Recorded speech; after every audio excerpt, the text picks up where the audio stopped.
Hey guys, ito na po yung nahuli namin sa pagbaba ng lambat kanina. Ito po yung pangulam namin mamaya dahil wala kaming mabiling isda sa tindahan dito. Huhugasan mo daw, nilipat lang natin kasi baka masagasaan. Yun o, buhay na buhay o, fresh na fresh guys. Ayan, ang ulam namin mamaya. Hindi ka mantika.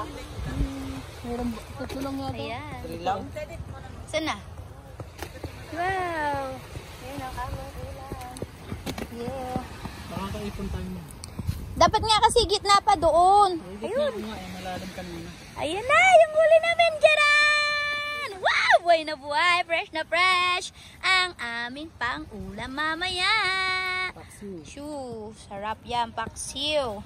Tanggalin natin. Sige, tanggalin mo na. Lagyan natin sa ano. bato. Sarap. Wala po kami mabiling ulam dun sa isda dun sa tindahan eh. Kaya ayan na. Nanghuli na kami ng pang-ulam. Fresh na fresh.